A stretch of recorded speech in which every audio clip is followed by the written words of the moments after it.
Every Thursday and Sunday, we would make our way into a cold, stark chapel, void of any sign of faith. It wasn't a starkness that hides beauty in the way that light comes in, or through the familiar glances you give to a neighbor. It was a starkness that I, at the time, did not understand. This was the church I was born into. No Trinity, no saints, no Mary, no holidays, no mercy.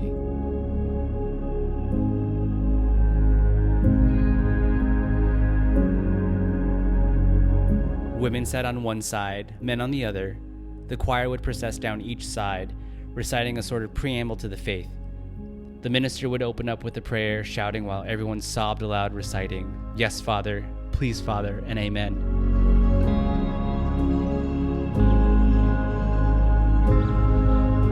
Between the yelling and the tears of everyone around me, I, in elementary school at the time, would ask myself why God wasn't talking to me. Why wasn't I crying? Why didn't I feel anything? God then was a God full of wrath, unhappy with his creation and vengeful of any deviation from what the minister told us how we were to live. Every sermon was consumed by more shouting, more tears, and repetitive reminders of the lake of fire. Before I was deemed too old to sit with my mom, she would let me lay my head on her lap while she ran her fingers through my hair, granting me a bit of repose from the constant fear of God being shouted at us. And when I was too old to sit with her, I would find myself wondering why we needed to follow so many rules if God was going to punish us anyways. High school came and so did my teen angst. I dabbled in Far East philosophies, thinking this would be a remedy to a childhood drowning in a church full of fear, but soon found Buddhism to be missing something I needed. I read poetry woven through the Gita, listened to the mystical Sufi flutes, and became mesmerized by the Sufi's journey to experience a relationship with God. But still, I felt I was missing something. I steered away from anything Christian, especially Catholic, since the church I belonged to was essentially born out of revolt against Catholicism. To them, everything Catholicism stood for was aligned with a one-way ticket to hell. But I constantly found myself yearning to get glimpses of saints on stained glass and the Marian statue in my cousin's house adorned with flowers. Soon, I found myself abandoning the idea of faith altogether. My family stopped going to church when I was about 17, and from then until 30, I dealt with life thinking there was nothing more we were expected to do than to be a decent human being. I was often angry with the world, and my soul felt weighed down, and it was at 30 when I finally decided to venture into a Catholic space to see what it was that I was so enamored with, but was so scared to see for myself. I was hanging out with a guy at the time who would go to St. James Cathedral every so often, and I confided in him that I was wanting to experience Mass. So he invited me, and of all the days to go, it was Easter Sunday. I threw on a blazer and some loafers, nervous about being overtly apparent of my naivete to the prayers and customs, but I marched right in.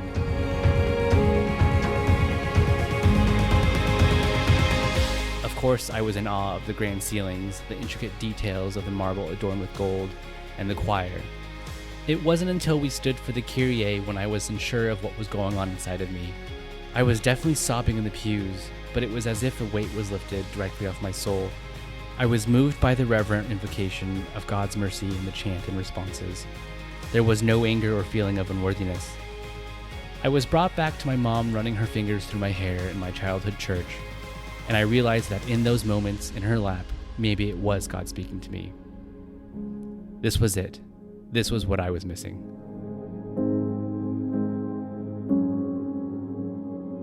Welcome to Tabard, everybody.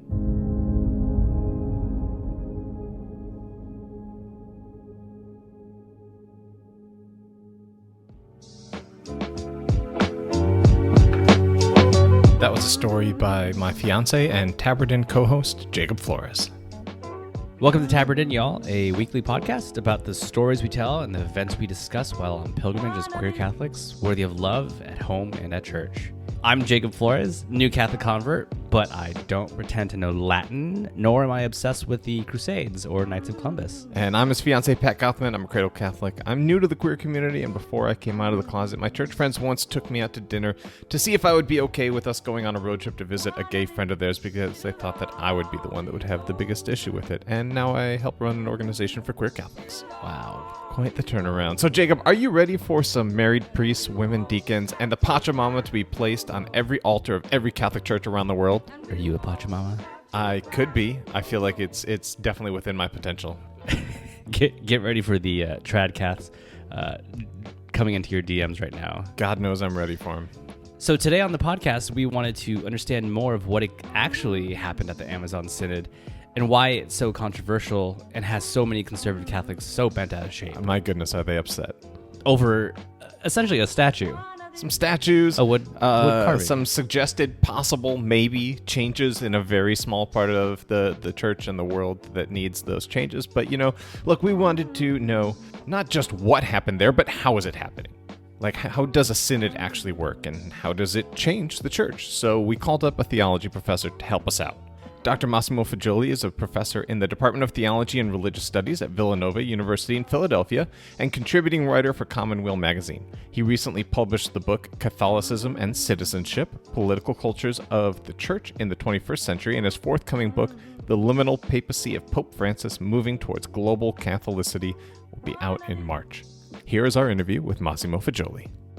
Massimo Faggiolli, welcome to Tabard Inn.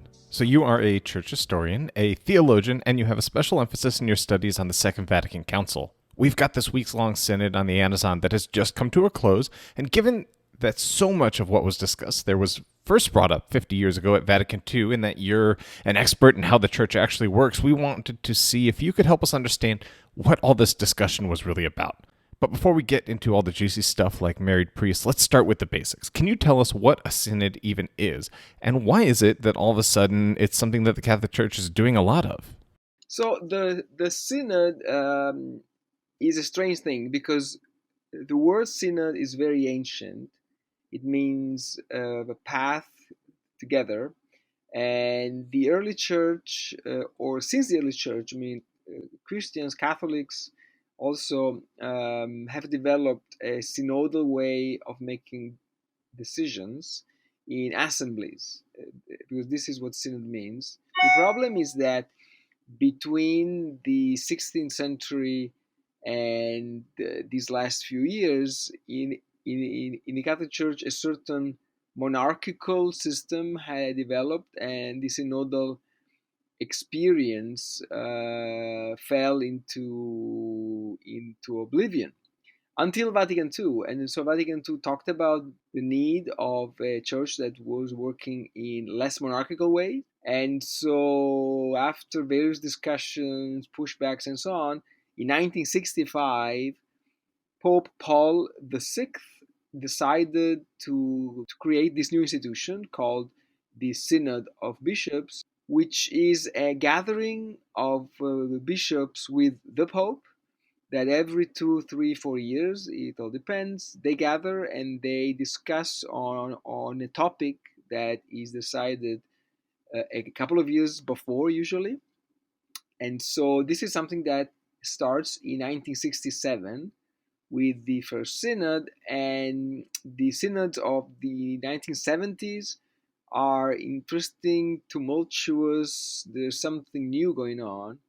Under John Paul and Benedict, there was a script that had to be followed, basically. And with Pope Francis, they have become really what they were supposed to be, which means gatherings where there is a common theme, but there's no script. It's a free discussion, open discussion. And this is what we have seen under Pope Francis in the synods of 2014-15 on the family and marriage, the synod of 2018 on the youth, and the synod of October 2019 for the Amazon region. So is this kind of the church's way of getting the cooperation of the people in the pews involved, or is it specifically just with the bishops?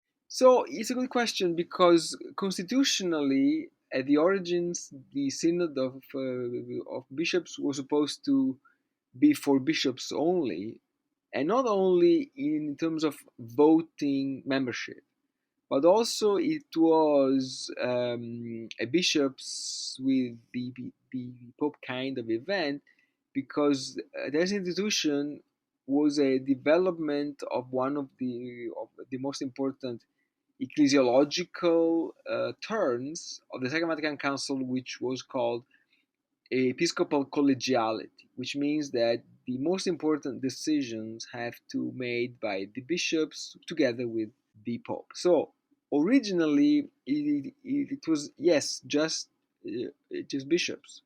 Now what we have seen under Francis is that voting membership hasn't really changed that much, even though Francis has always included in those who are members with the right to vote also male members that in several cases are not bishops, so usually priests.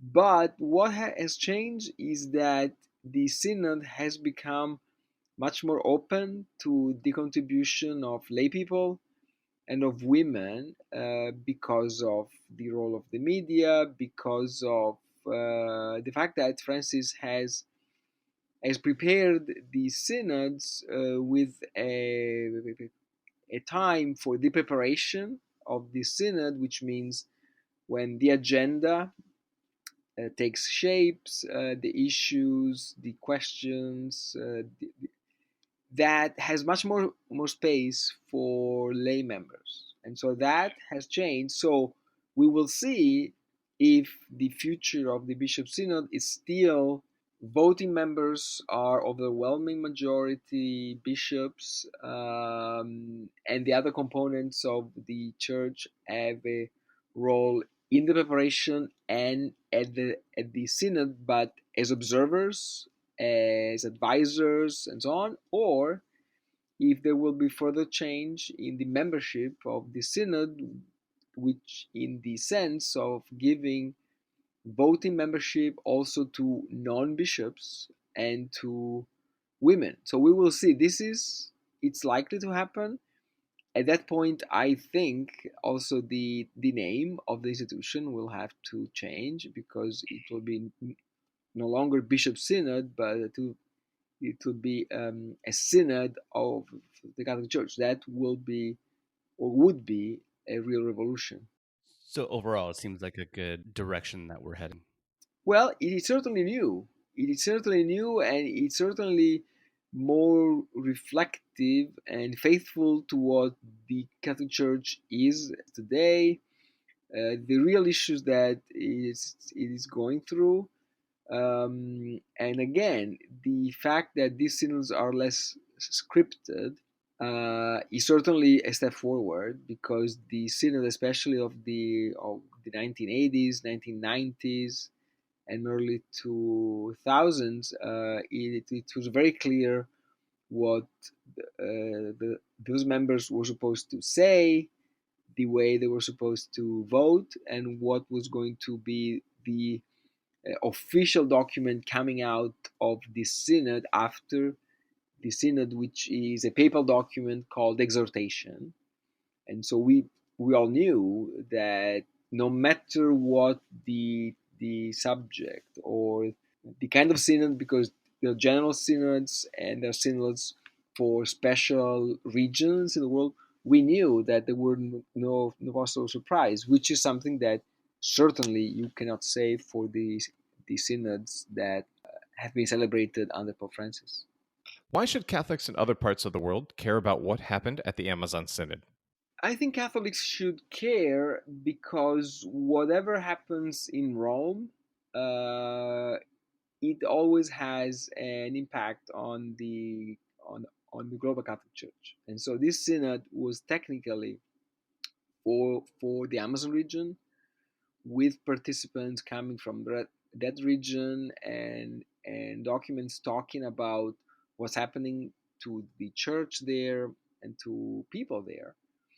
But we all know that that synod has been the most faithful implementation of the 2015 encyclical of Pope Francis on the environment and on creation, and all that that encyclical is about, which is not just about the environment, but it's encyclical on power, on political power, on economic power, and on power in the church.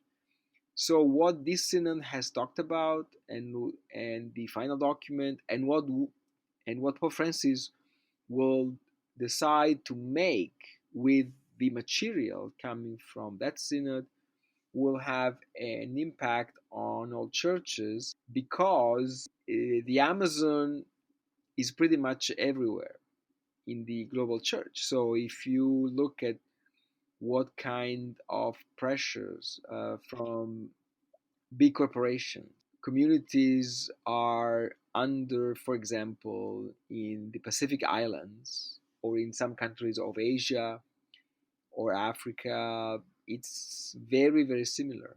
If you look at what the Synod said on the scarcity of priests and the difficulty to have a sacramental life in in their community, it's exactly the same situation in some Asian countries.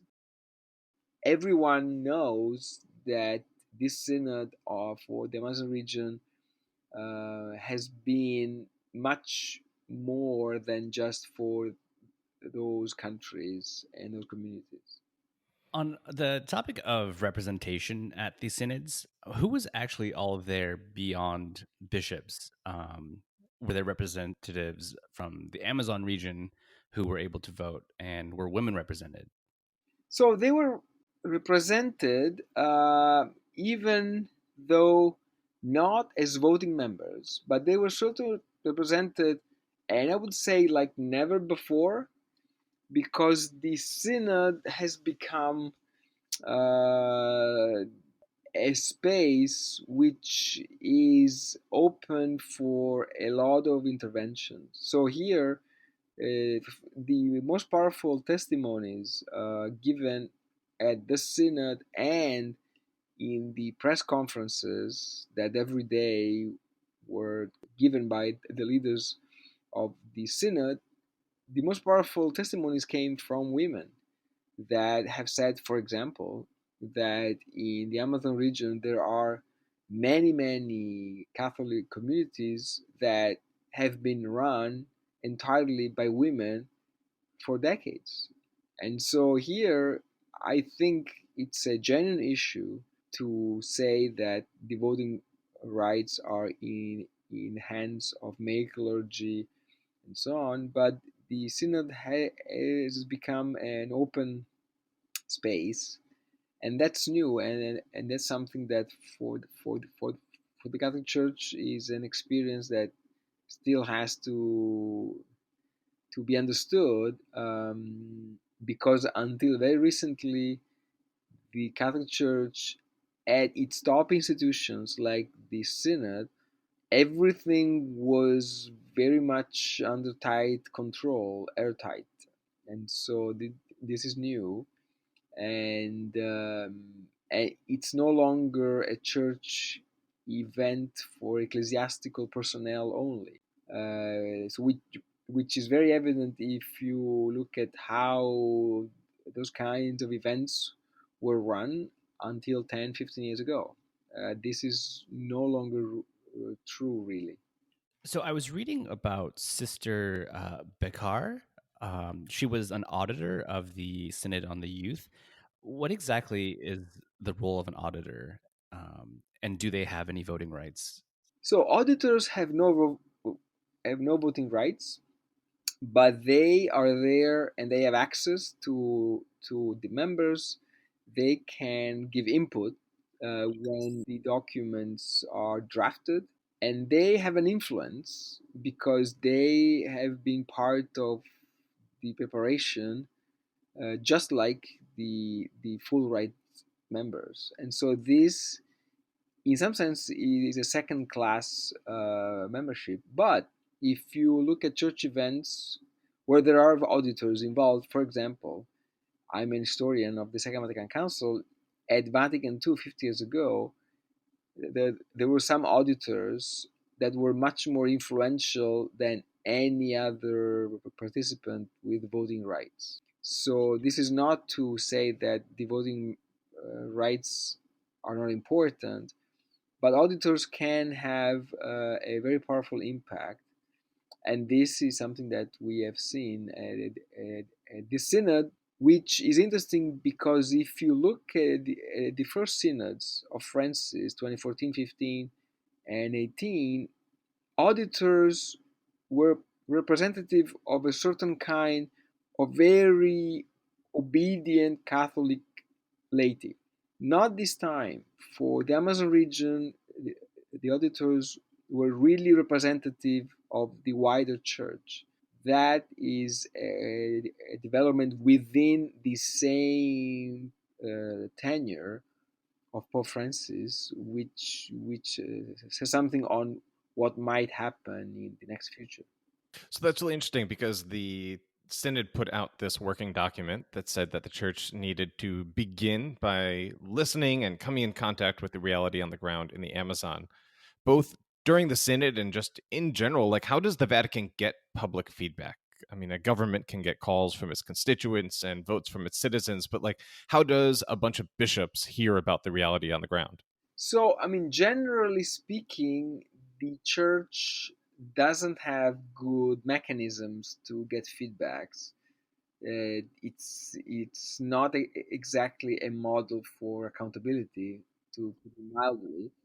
But for the synod, it is integral part of the process of the preparation that in the year more or less before the celebration of the synod in Rome, there is a time where local churches are asked to to contribute and give feedbacks. So that works through websites. It works in their parishes.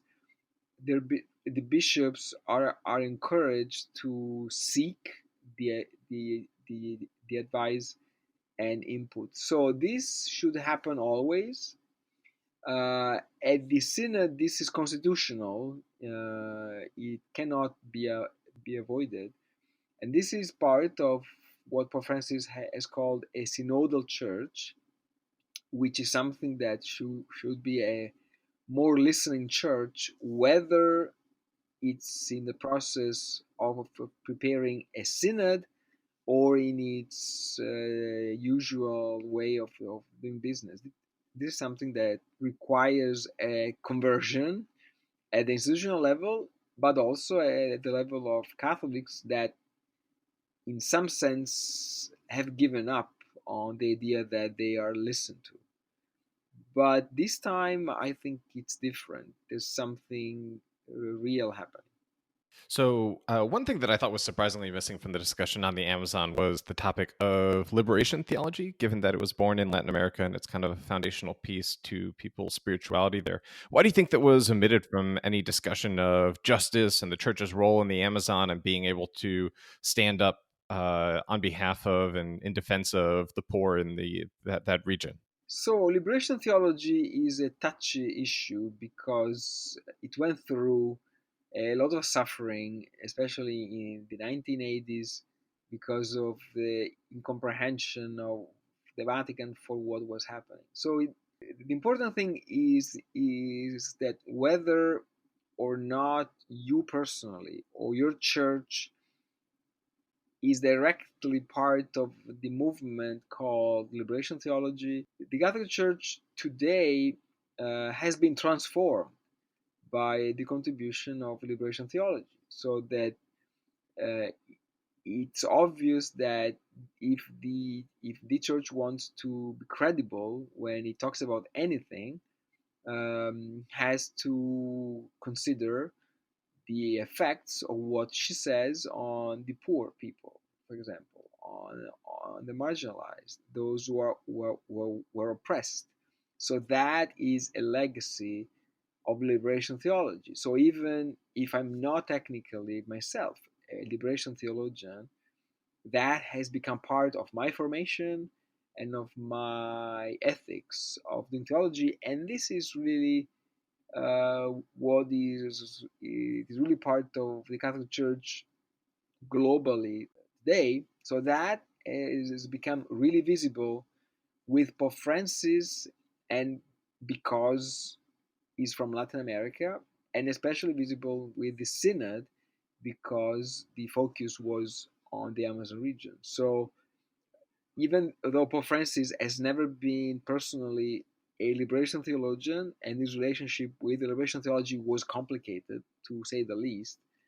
This is really a shift that will mark the future of the Catholic Church, also because this is a more global Catholic Church. And so, uh, until Catholicism could understand itself as Western, as European, it was easier to avoid that call to be liberation theologians, all of us.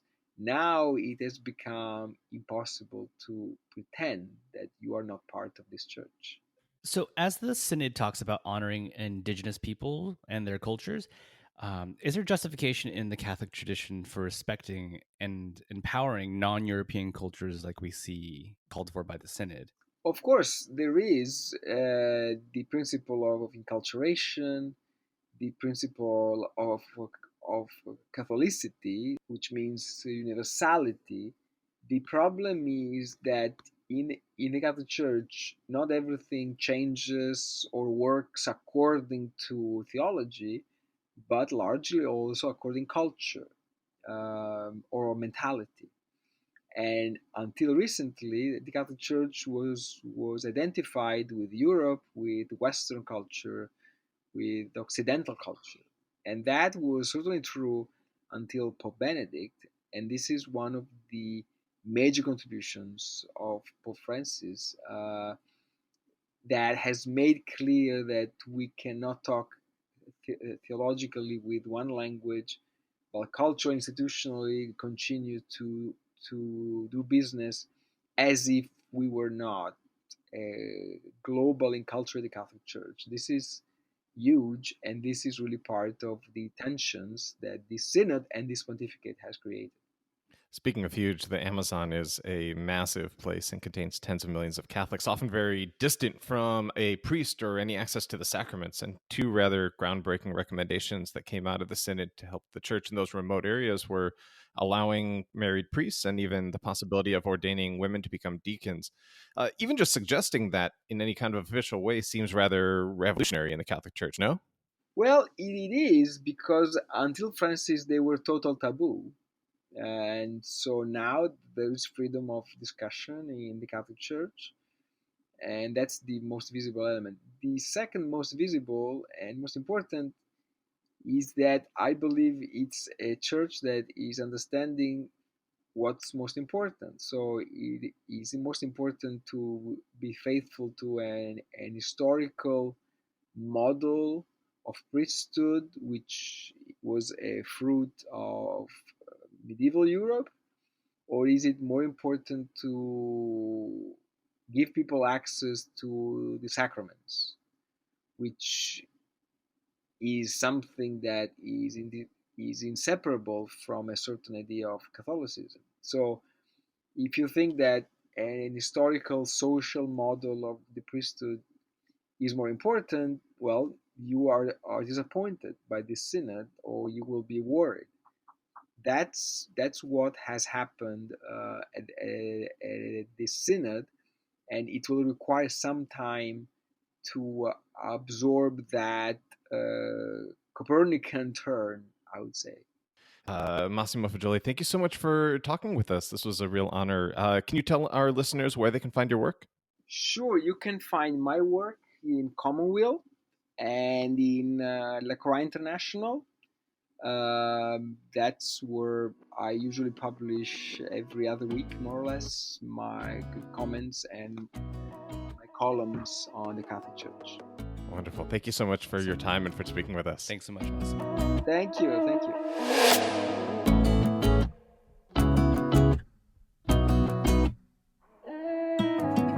Hey, Pat, so what are you toasting this week? Well, I'm going to toast Darby Desjardins.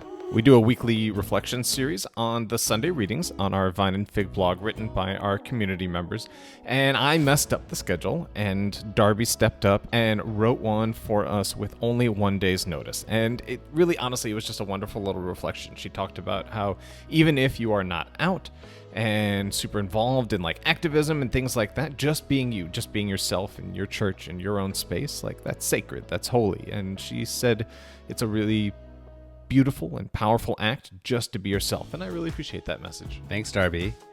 And I am toasting. I hate toasting shows. I don't hate it, but I'm going to. Do it. Queer Eye, the new season of Queer Eye, Japan. We watched the first episode last night, and I was sitting there crying. Yeah. What's wrong with us and crying during these shows? We're emotional people and emotional beings, Yeah. and we're not. We don't have fragile masculinity. It's okay. So, for me, it was super moving seeing that they were in Japan, which is a very homogenous country, and there are 5 over-the-top gay guys, basically invading a little town. There's and a lot of Jonathan. Yeah, a lot of Jonathan, a lot of Karomo, a lot of French toques. And I just seeing them be able to open up an older Japanese woman who's pretty quiet and alone, but just to see the humanity and all that, it's so moving. By the way, did you just describe Tokyo as a small town? No, she's in a small town within Tokyo. Come on. Get out of here. All right. Well, cheers to Queer Eye and to Darby. All right, y'all. Well, that is it for us. You can support the podcast by leaving a review on Apple Podcasts, and you can support us on Patreon at patreon.com/vineandfigco. Thanks for listening, y'all. Bye, you Pachamamas.